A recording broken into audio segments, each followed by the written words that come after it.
எல்லாருக்கும் வணக்கங்க.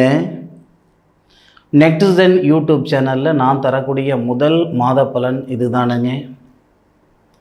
நிறைய பேருக்கு பயனுள்ளதாகவும் நிறைய பேருடைய வாழ்க்கைக்கும் வாழ்வாதாரத்துக்கும் வழிகாட்டுதலாகவும் நிச்சயமாக என்னுடைய பதிவு இருக்கும். அதில் எந்த விதமான மாற்று கருத்தும் கிடையாது. வரக்கூடிய ஆகஸ்ட் மாதத்தில் உங்களுடைய வாழ்க்கையிலையும் உங்களுடைய வாழ்வாதாரத்திலையும் எந்த மாதிரியான மாற்றங்களை இந்த பிரபஞ்சம் தரப்போகுதுன்றது பற்றி தானுங்க முழுமையாக ஆதாரப்பூர்வமாக வேதகால முறையில் துல்லியமாக இந்த பதிவில் நம்ம பார்க்க போகிறோம். வரக்கூடிய ஆகஸ்ட் மாதம் 1ஆம் தேதி வெள்ளிக்கிழமை அதிகாலை சுதர்ஷனர் கடவுள் அவதரித்த நட்சத்திரம்னு சொல்லக்கூடிய சித்திரை நட்சத்திரம் 4வது பாதம் துலா ராசி 186 டிகிரியில் துலா ராசியில் மேச லக்னத்தில் தானுங்க இந்த மாதம் பிறக்கப்படுது. செவ்வாவுடைய தசையில் சந்திரனுடைய புத்தியில். ஜோதிடம் பார்க்கறது 2 விதம் இருக்குதுங்க.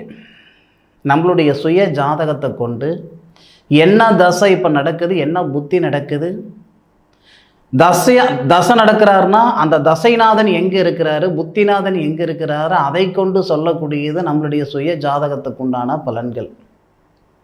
இன்னொரு விதம் கோட்சார பலன்கள். முதல்ல கோட்சாரம்னா என்னன்னு தெரிஞ்சுக்கிடுங்க. கோட்சாரம் அப்படின்னா கோள்கள் ப்ளஸ் சாரம். ஜோதிடம் அப்படின்னா மாட்டுக்கு பல்லு முக்கியம்னா மனுஷனுக்கு சொல்லு முக்கியம் சொல்லுவோம் இல்லையா, அந்த மாதிரி ஜோதிடத்துக்கு சாரம் முக்கியம். சாரம்னா நட்சத்திரம், சாரம்தான் சாஸ்திரம். சாரம் இல்லைன்னா சாஸ்திரம் கிடையாது. 9வது பாவகத்தில் குரு வந்துட்டார், கல்யாணம் நடந்துடும். 7வது பாவகத்தில் குரு வந்துட்டார், கல்யாணம் நடந்துடும். 9வது பாவகத்தில் வந்திருக்கிற குரு அல்லது 7வது பாவகத்தில் வந்திருக்கிற குரு அவர் எந்த சாரத்தில் வராரோ அதை கொண்டு தான் உங்களுக்கு பலன்.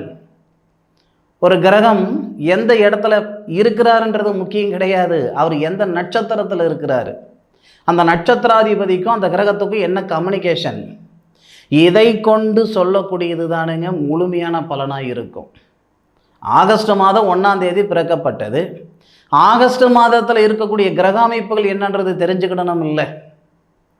லக்னம் மேச லக்னம் ஆகிப்போச்சு.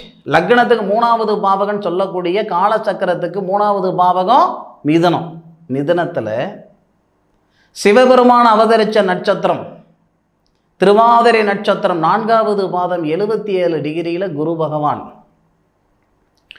குரு பகவானுக்கு பக்கத்தில் மிருகசீரிச நட்சத்திரம் 4வது பாதம் இந்திர பகவான் அவதரித்த நட்சத்திரம். அது மிருகசீரிச நட்சத்திரம் 4வது பாதத்தில் 66 டிகிரியில் சுக்கிர பகவான். தேவகுருவும் அசுர குருவும் ஒரே பாவகத்தில்.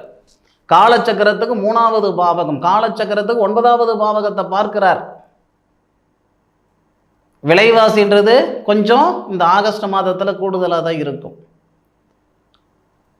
கடகத்தில் புதன் சுக்கிரன். சூரிய பகவான் அப்படின்றவர் காலச்சக்கரத்துக்கு 5வது பாவகத்துக்கு அதிபதி. 4வது பாவகத்தில் குரு தர்ஷாமூர்த்தி அவதரித்த நட்சத்திரம்னு சொல்லுவாங்க பூச நட்சத்திரத்தை. பூச நட்சத்திரம் 4வது பாதம் 104 டிகிரியில். சூரிய பகவானோட புதன் அதே பூச நட்சத்திரம் 4வது பாதம் 104 டிகிரியில். சூரிய பகவானோட ரொம்ப நெருங்கி அஸ்தமனம் ஆயிட்டாரு புதன்.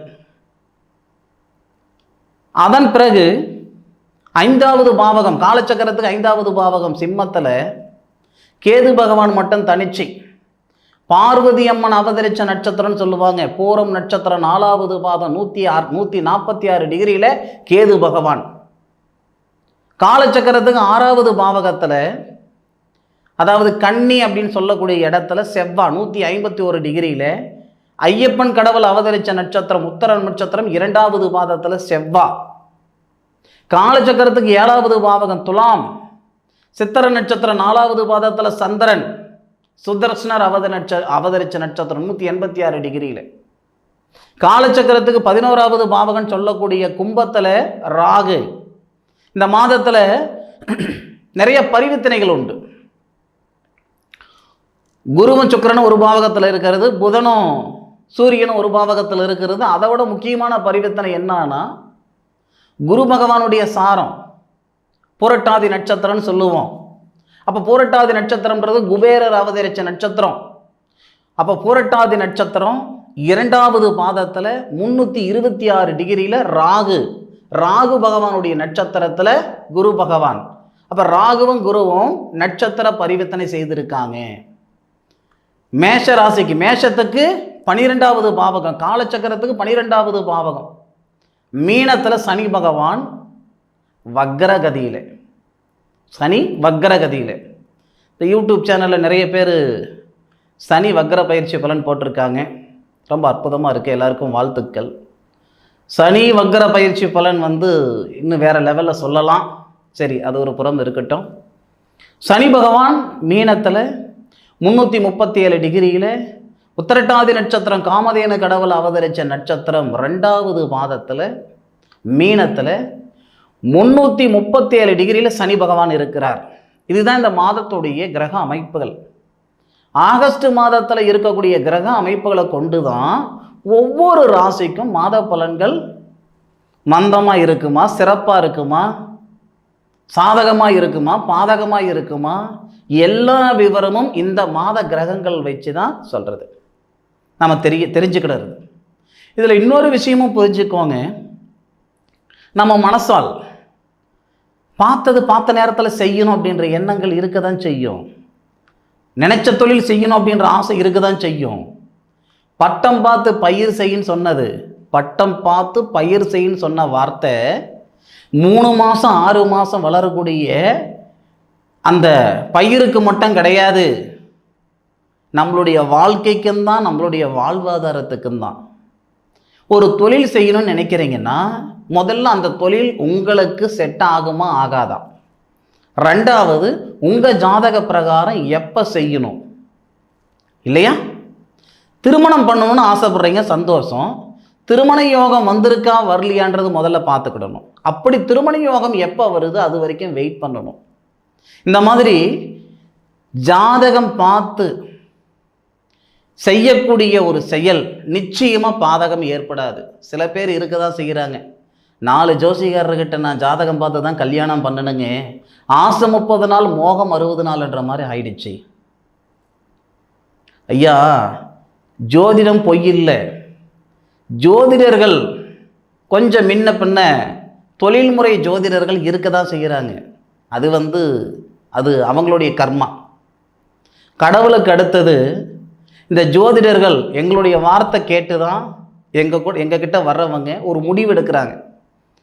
அது சாதகமாக இருந்ததுன்னா அது எனக்கு புண்ணியமாகும், அது பாதகமாகி போச்சுன்னு வச்சுக்கோங்களேன், அவங்களுடைய கர்மா எனக்கு வந்த மாதிரி.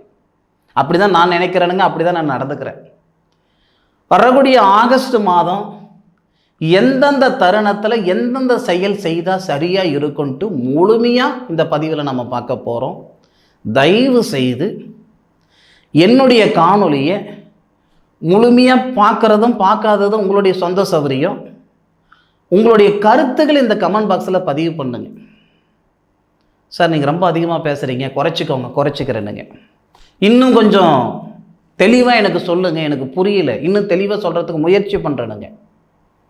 உங்களுடைய கருத்துக்கள் அப்படின்றது உன்னைக்கே எனக்கு ரொம்ப மிகவும் விலை உயர்ந்ததாக நினைக்கிறேனுங்க. உங்களுடைய கருத்துக்கள் இந்த கமெண்ட் பாக்ஸில் பதிவு பண்ணுங்க. இந்த பதிவு பார்த்து எங்கிட்ட ஜாதகம் நீங்கள் பார்க்கணுன்றதுக்காக சாமி சத்தியமாக அந்த பதிவை நான் கொடுக்கல. கடவுள் புண்ணியத்தில் ஒரு நாளைக்கு 3 கன்சல்டேஷன் 4 கன்சல்டேஷன் எனக்கு வந்துக்கிட்டு இருக்குதுங்க. ஆன்லைன் கன்சல்டேஷன் மட்டும்தான் பண்ணிக்கிட்டு இருக்கேன், அது போதுமானது. ஏதாவது ஒரு வகையில் மற்றவங்களுடைய வாழ்வாதாரத்துக்கோ வாழ்க்கைக்கோ ஒரு வழிகாட்டுதலாக இருக்கணுன்ற ஒரே நோக்கத்துக்காக தான் இந்த பதிவு இந்த சேனலில் கொடுக்குறேனுங்க. இந்த சேனலையும் சப்போர்ட் பண்ணுங்க. சப்ஸ்கிரைபர் பண்ணாமல் இருக்கிற நண்பர்கள் சப்ஸ்கிரைபர் பண்ணுங்க. 2வது உங்களுடைய நண்பர்களுக்கு ஷேர் பண்ணுங்க. இதுக்கு மேற்கொண்டு உங்களுடைய ராசிக்குண்டான பலனை முழுமையாக பிரமாதமாக அருமையாக அற்புதமாக ஆதாரபூர்வமாக இந்த பதிவில் நான் சொல்கிறேனுங்க. ஒவ்வொரு ராசிக்கும் ஒவ்வொரு நட்சத்திரத்துக்கு உண்டான அற்புதமான பலனை வரிசையாக இந்த மாத பலன்கள் நான் சொல்கிறேனுங்க. அடுத்த மாதம் 100% உங்களுடைய கருத்துக்களை சொல்லுவீங்க. ஐயா நீங்கள் சொன்ன மாதிரியே எனக்கு நடந்ததுங்க அப்படின்ற வார்த்தை நிச்சயமாக இருக்கும். அனுபவித்து சொல்லுங்க, ஆராய்ஞ்சு நான் சொல்கிறேன். ஒவ்வொரு ராசிக்கு எப்படி இருக்குன்ற விஷயத்தை அனுபவித்து நீங்கள் சொல்லுங்கள், ஆராய்ஞ்சு இந்த பதிவில் நான் சொல்கிறேனுங்க. சரிங்களா? முதல்ல நம்ம பார்க்கக்கூடிய ராசி ரிஷப ராசியில் பிறந்தவங்களுக்கு உண்டான ஆகஸ்ட் மாத பலன் தானங்க இந்த பதிவில் நம்ம பார்க்க போகிறோம். ரிஷப ராசியாதிபதினு சொல்லக்கூடியவர் சுக்கிரன். ரிஷப ராசியாதிபதி சுக்கிர பகவான் ஆகஸ்ட் மாதம் 1 தேதியிலிருந்து ஆகஸ்ட் மாதம் 20ஆம் தேதி வரை உங்களுடைய ராசிக்கு 2வது பாவகம் சொல்லக்கூடிய குடும்பஸ்தானத்தில் இருக்கார். 6 கிரகம் தானே சுக்கிர பகவான். 6 கிரகம் 7வது பாவகத்துக்கு அதிபதினு சொல்லக்கூடிய செவ்வாய், 12வது பாவகத்துக்கு அதிபதினு சொல்லக்கூடிய செவ்வாவுடைய சாரத்தில் மிருகசீரிசம் நட்சத்திரம் சொல்லக்கூடிய இந்திர பகவான் அவதரித்த நட்சத்திரத்தில் குரு பகவானோட சுக்கிரன் சேர்ந்திருக்கிறது உண்மைக்கே மிகப்பெரிய ஒரு சிறப்பான ஒரு விஷயம்.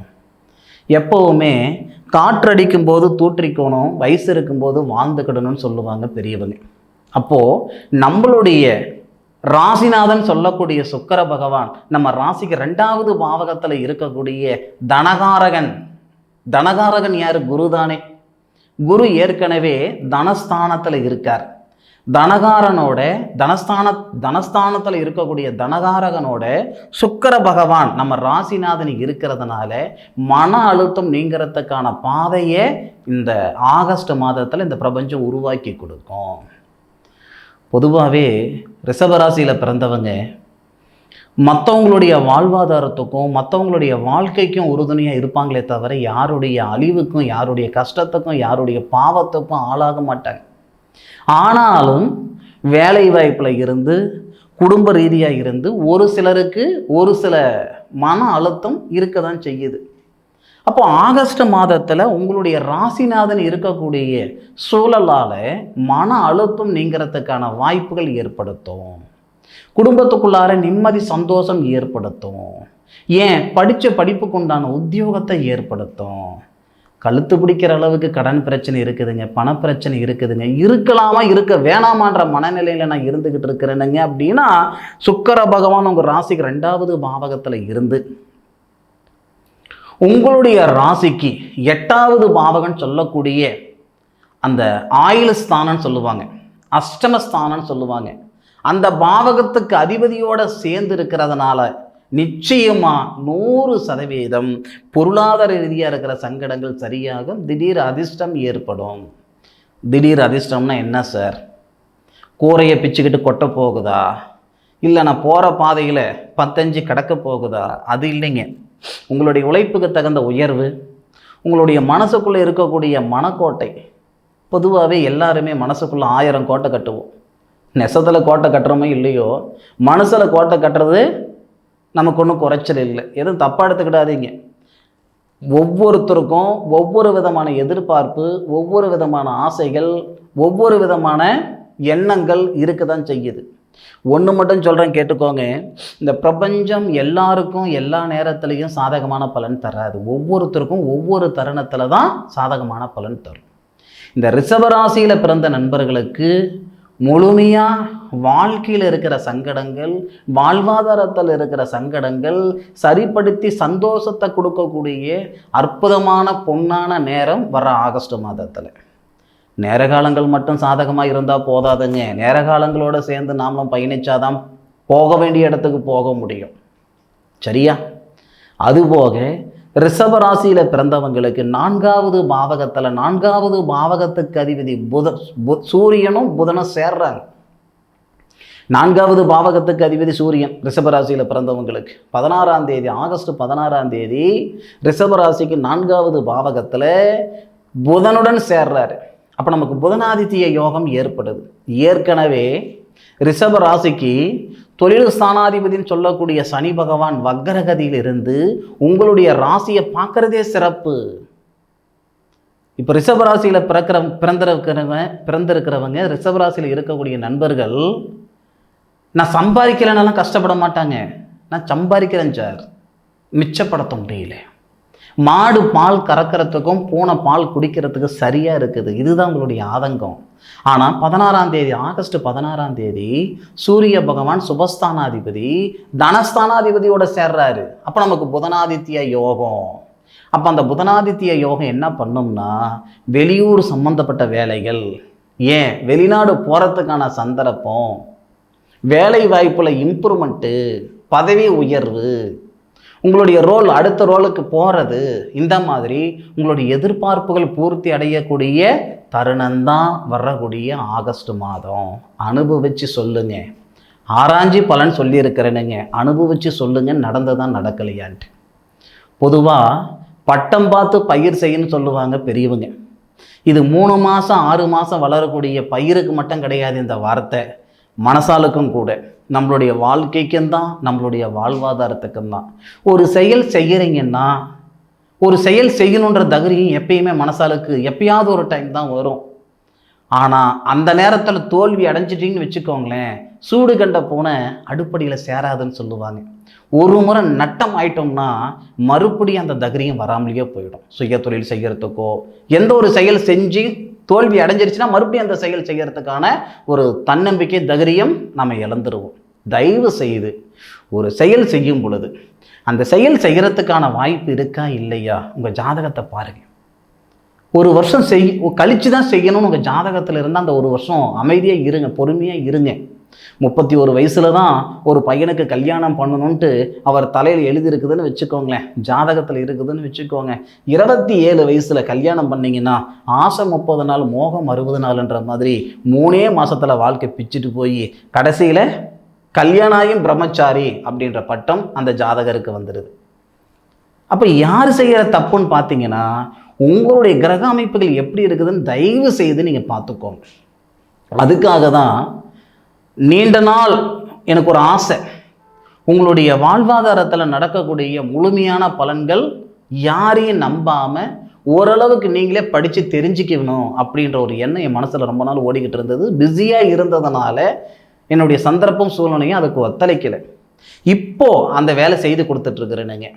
உங்களுடைய வாழ்க்கையில் வரக்கூடிய முழுமையான பலன்கள் இந்த சாதக புத்தகத்தில் எழுதி கொடுக்குறேன். உங்களுடைய தசா புத்தி பலன், உங்களுடைய கிரக அமைப்புகள் எப்படி இருக்கோ, அந்த கிரகம் எந்த இடத்துல ஒரு கிரகம் இருக்குதோ அந்த கிரகத்துக்கு என்ன பலன் முழுமையாக இந்த சாதக புத்தகத்தில் ஒருத்தருடைய வாழ்வாதாரத்தை பற்றி எழுதி கொடுக்குறேனுங்க. ஒவ்வொரு வயசுலேயும் நடக்கக்கூடிய முழுமையான பலன் இந்த ஜாதக புத்தகத்தில் எழுதி கொடுக்குறேனுங்க. தேவைப்படுறவங்க பயன்படுத்திக்கோங்க. ரிஷபராசிக்கு உண்டான முழுமையான ஆகஸ்ட் மாத பலன் இந்த பதிவில் நம்ம பார்த்துருக்கோம். இந்த பதிவு ரிஷபராசியில் பிறந்தவங்களுக்கு நிச்சயமாக பயனுள்ளதாக இருக்கும் அப்படின்னு நான் மனசார நம்புகிறேன். மீண்டும் ரிஷபராசி நண்பர்களை சந்திக்கும் வரை உங்களிடமிருந்து விடைபெறுவது உங்கள் வீட்டு ஜோதிட நண்பனான மா காளிதாஸ் மணிகண்டன். திருச்சிற்றம்பலம். வாழ்க வையகம், வாழ்க வளமுடன்.